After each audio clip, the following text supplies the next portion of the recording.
반갑습니다. 여러분의 인생기획 조력자 비빌언덕입니다. 25세 남성이고요. 공단을 준비하시는 학생입니다. 질문 항목이 총 6개로 나눠져 있어요. 알고 보니까 이제 팀 프로젝트 할 때는 자기 욕심도 챙길 줄 아는 사람, 그리고 이걸 끌고 가는 역할을 굉장히 잘하시는 캐릭터를 가지고 있는 것 같습니다. 이 캐릭터를 가지고 이제 4번, 5번 질문으로 가보는 거예요.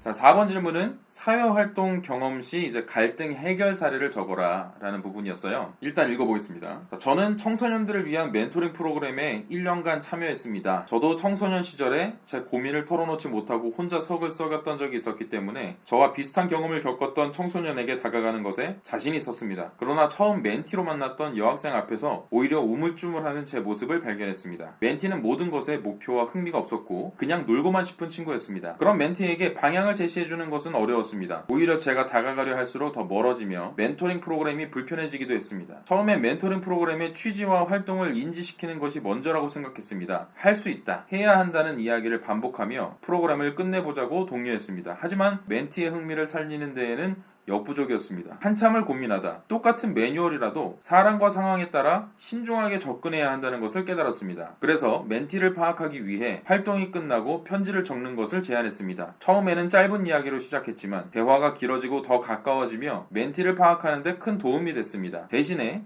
프로그램에 뒤처지게 됐지만 오히려 활발한 소통 덕에 멘티가 주도적으로 계획을 짤 수 있었습니다. 멘티가 흥미가 있었던 부분은 직접 준비할 수 있게 하며 도움이 될 수 있게 지식을 제공해 주었고, 멘티에게 부담되는 부분은 주변 멘토의 도움이나 멘티 친구들과 함께 할 수 있게 연결해서 부담을 덜어주었습니다. 그 결과로 멘토링 프로그램이 마무리되었을 때 멘티에게 소중한 기억을 남겨줘서 고맙다는 편지를 받을 수 있었습니다. 멘티와 갈등을 해결하는 과정은 멘토링 담당 선생님의 영향을 많이 받았습니다. 선생님은 멘토와 멘티가 수직관계가 아니며 서로의 말을 경청하는 자세와 멘토와 멘티 둘 다 만족할 수 있는 경험을 중요하게 여겼습니다. 이러한 점을 본받았기에 좋은 결과를 달성할 수 있었다고 생각합니다. 업무를 잘 수행하는 것은 조직을 위해 중요하지만 동료들과 화합하며 갈등을 풀어나가려는 노력도 조직을 위해 중요한 부분입니다. 그리고 저는 조직의 화합을 위해 경청하고 소통하는 것에 자신 있는 사람이 되고자 합니다. 이 멘토링이란 주제는 굉장히 잘 잡으신 것 같아요. 정말 풀어내기에 굉장히 좋은 주제라고 생각을 했고, 제가 정말 집중해서 읽었습니다. 한편의 약간 좀 멜로 소설을 읽는 그런 느낌이었어요. 그러니까 약간 이 여학생과 썸 타는 듯한, 다가가면 멀어진다, 밀당난 같은 그런 모습이 좀 엿보여서 굉장히 집중해서 쭉 이게 한편의 소설처럼 읽었어요. 좋았는데, 그러니까 자기가 멘티하고 문제를 풀어나갔던 방식이 알고 보니까 어떤 선생님으로부터 들었던 거예요. 그러니까 이게 지나친 겸손을 좀 넘어선 되게 모든 공을 남들에게 다 돌리고 계시는 겁니다.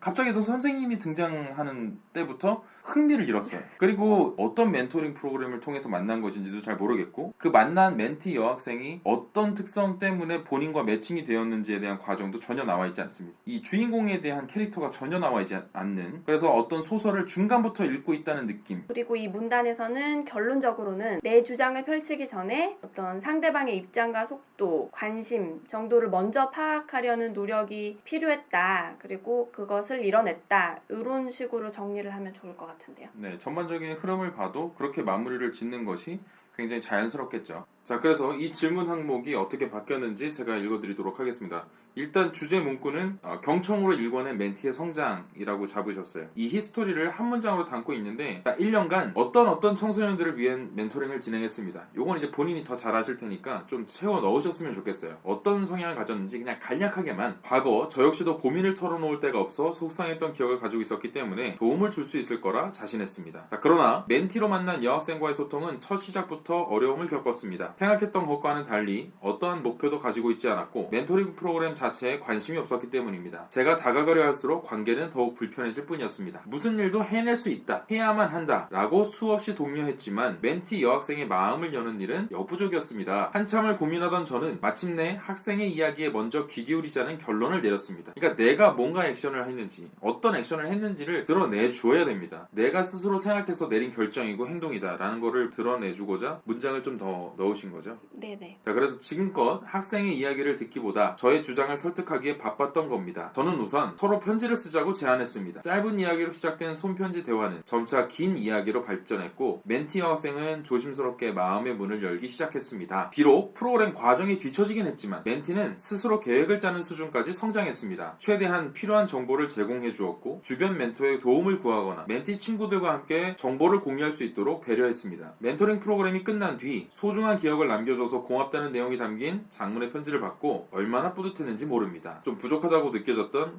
이 본인의 액션, 본인의 결정을 좀 넣으신 것 같아요. 다음 문장이 사실 그래서 이걸 가지고 so what? 그걸 어떻게 할 건데 내가 갈등을 겪었고 그 해결 방법을 찾았던 것을 이 회사에 들어오게 된다면 내 직무에 대입을 시켜서 회사에서 발생할 수 있는 어떠한 난관이나 어려움도 이 지식을 가지고 헤쳐나가겠다. 이런 게 이제 되게 중요하잖아요. 그래서 이 부분을 어떻게 쓰셨는지 작가님이 읽어주시죠. 사람과 사람 사이에 일방적인 소통은 존재할 수 없다고 믿습니다. 업무에 있어서도 예외는 아닙니다. 어려운 일에 맞닥뜨렸을 때 누구보다 먼저 주변 동료들과 함께 머리를 맞대고 의견을 나누겠습니다. 동료들과의 소통과 화합이야말로 어떤 아이디어보다 뛰어난 힘을 발휘한다는 것을 경험으로 깨달았기 때문입니다. 네, 그래서 내가 발견한 역량을 가지고 이 회사에서 이렇게 써먹겠다라는 것까지 담아본 문항이었습니다. 자, 그래서 이제 5번째 질문은 조직 안에서 자신의 역할입니다. 저는 교내 입학관리본부에서 국가근로장학생으로 근무했습니다. 처음에 입학관리본부에 들어갔을 때 선생님들은 각각의 업무를 맡으시느라 바쁘셨고 저보다 경험이 많았던 다른 근로장학생은 4학년이라 취업 준비 때문에 저에게 업무를 가르쳐줄 여유가 없었습니다. 처음 제가 맡은 역할은 전화 연결이었습니다. 입학 문의가 오면 담당 선생님들에게 연결해주는 것이었습니다. 그러나 담당 선생님이 출장을 가시거나 다른 업무가 몰려있을 때에는 답변이 지연되어 서비스에 대한 불만을 많이 들었습니다. 그래서 저는 자주 들어오는 질문들을 기록해놓고 시간이 날 때마다 담당 선생님들에게 물어보며 답변을 기록했습니다. 그래서 하루하루 기록들을 모아 저만의 매뉴얼을 만들고 매뉴얼을 계속하여 키워나가며 나중에는 간단한 전화 상담은 제가 직접 하는 수준에 이를 수 있었습니다. 그리고 한 학기가 지나 기존의 근로장학생은 졸업하고 새로운 근로장학생이 들어왔습니다. 새로운 학생들에게 제가 기존에 만들었던 매뉴얼을 공유함으로써 일에 잘 적응하도록 도와주고 근로하면서 생긴 어려움이나 학생들의 요구사항을 종합해서 선생님께 전달하며 불편함 없이 일할 수 있는 분위기의 조성을 위해 힘썼습니다. 이러한 노력 덕분에 선생님들과 근로장학생을 연결하는 연결고리의 역할을 맡아 신뢰를 쌓으며 1년 반 동안 국가근로장학생으로 선발될 수 있었습니다. 일단 소재도 좋고요. 그 다음에 근로장학생으로 뽑혔다는 이 자기 자랑도 은연중에 드러나는 거고 거기에서 사실 굉장히 눈에 띄는 행동이라는 것이 이 매뉴얼을 만들어놨고 이 기록들을 축적해 나가는 활동들을 했다. 그러니까 내가 한 일이 무엇이고 그 일이 굉장히 잘했다는 것을 잘 드러냈습니다. 진작에 이렇게 썼어야 됐어요. 구체적인 피드백을 드리자면 일단 주제 문구에 저는 요 키워드 하나는 꼭 들어갔으면 좋겠다 싶은 게 있었는데 연결고리. 네, 연결고리죠. 내가 하는 역할이 매뉴얼을 만들어서 누구한테 쓰여질 것이냐 전에 했던 사람들과 후에 한 사람들이 일을 원만히 해결할 수 있도록 중간에서 연결고리 역할을 했다. 이게 중심 내용이자 중심 키워드라고 생각을 하거든요. 그렇기 때문에 이걸 이용해서 주제 문구를 하시면 될 것 같고 그럼에도 불구하고 여기서 굉장히 부족하다고 느껴지는 점은 그래서 이걸 가지고 뭐 할 건데 이 능력이 어떻게 쓰일 것인데 라는 주장이 없습니다. 자, 그래서 대망의 지원 동기로 가볼 겁니다. 자기소개서를 쓰시는 분들이 가장 막혀하는 부분, 이 솔직함과 이 거짓말 사이의 괴리 때문에 괴롭기도 하고 그리고 막상 이제 써놓은 내용들이 어떻게 보면 굉장히 뻔해 보일 수가 있어요. 당신네들이 정말 최고의 회사고 나는 그 최고의 회사에서 일을 하고 싶다는 게 아마도 이 100의 한 99명은 다 그렇게 이야기를 하지 않을까 싶습니다. 그런 관점으로 봤더니 아니나 다를까 그렇게 쓰고 계셨더라고요. 읽어볼게요. 자, 실습 희망 분야 지원 사유. 우리 삶에서 기계는 빼놓을 수 없는 존재이지만 그것이 주는 편리한 이면에는 위험이 존재합니다. 따라서 위험을 관리해야 안전을 만들 수 있습니다. 하지만 안전을 위한 방대한 지식과 법규들은 학부를 벗어나 보지 못한 저에게는 막연하게만 다가왔습니다. 따라서 저는 안전에 대해서 직접 경험해보고 행동해볼 기회가 필요하다고 느껴졌습니다. 땡땡땡땡은 최상의 안전한 환경을 만들기 위해 끊임없이 노력하고 있습니다. 저는 안전을 최우선으로 끊임없이 노력하는 인재가 되겠습니다. 땡땡땡과 함께하며 사회를 이루는 일원으로서 안전에 대한 사명감, 안전한 세상이라는 목표에 다가가고 싶습니다. 어떤 느낌이셨나요? 땡땡땡이라는 회사가 굳이 아니어도 그냥 이렇게 쓸 수 있을 만한 뻔한 인터넷 홈페이지에 가면 볼 수 있을 만한 문구를 긁어다가 그 인재상에 나를 억지로 끼워 맞춘 느낌? 지금 하고 있는 이야기들이 굉장히 반복적으로 나오고 있습니다. 정말 분량을 채우기 위해서 썼구나 라는 생각이 들 정도로 그 하나의 안전이라는 키워드를 가지고 거의 비슷한 문구를 계속 반복적으로 처음부터 끝까지 쓰고 계시다. 좀 더 디테일하게 네 가지가 없다. 강점이 없고요. 비전이나 소신 같은 게 없어요. 구성이 없습니다. 그리고 간절함이 없어요. 표현 중에 보면 이런 게 있어요. 방대한 지식과 법규들은 학보를 벗어나보지 못한 저에게는 막연하게만 다가왔습니다. 이렇게만 그냥 끝내버리셨거든요. 그래서 막연했지만 그래도 난 뭔가를 했습니다. 이거를 극복하고자 하는 사람입니다. 라고 이야기를 해야 되는데 그래서 기회를 주시면 경험을 좀 해보고 싶어요. 인턴 자소서지만 회사가 연습장이 아니다. 이거를 분명히 알고 접근을 해보셔야 될 것 같아요. 자, 그래서 전면적인 수정이 필요할 것 같다고 이제 작가님이 말씀을 하셔서 제가 개인적인 아이디어를 내서 읽는 사람이 궁금해야 할 만한 물음을 먼저 던지는 것으로 이제 시작을 해봤습니다. 자, 이렇게 시작합니다. 자, 소리 없이 강하다. 단 안전하다면 주제 문구예요. 주제 문구. 자, 1997년 공전의 히트를 기록했던 자동차 광고 문구를 기억하시나요? 소리 없이 강하다. 단 하나의 문장 속에 모두가 원하는 미래 교통수단의 청사진이 담겨있는 카피였습니다. 그러나 대학 진학 후 안전에 대해 공부하면서 이 문구가 불안전하다는 것을 깨달았습니다. 안전이 담보되지 않은 기계의 발전은 그 자체로 위험이기 때문입니다. 지금 자기소개서를 쓰시는 분들은 아마 1997년에 나온 이 자동차를 모르실 수가 있어요. 아시나요? 무슨 알죠. 어떤 자동차인지 아세요? 레간자 아닌가요? 네, 레강자. 학교 다닐 레간자. 때 그 소리 없이 등장하는 선생님들의 별명이기도 한 이게 그만큼이나 그 당시에 히트를 쳤던 네. 거거든요. 뭐 아무튼 그렇습니다. 그래서 레간자라는 차가 한자 뜻이 있어요. 이게 올레자에 강자, 그러니까 강자가 미래로부터 온다. 그러니까 그야말로 이제 미래 교통수단은 소리 없이 강한 거야. 그런 히스토리를 품고 있어요. 그런데 이분께서 지원하시는 회사가 또 이제 교통과 관련된 그런 안전과 관련된 회사이기 때문에 굉장히 잘 부합하는 아이템이라고 저는 생각합니다, 스스로. 네, 그리고 이걸 읽는 사람은 당연히 이 레간자를 아는 나이대일 거거든요. 그렇습니다. 이 보시는 분들은 모르는 사람이 없을 거다. 비비런덕 채널에서만 볼 수 있는 정말 어마어마한 꿀팁.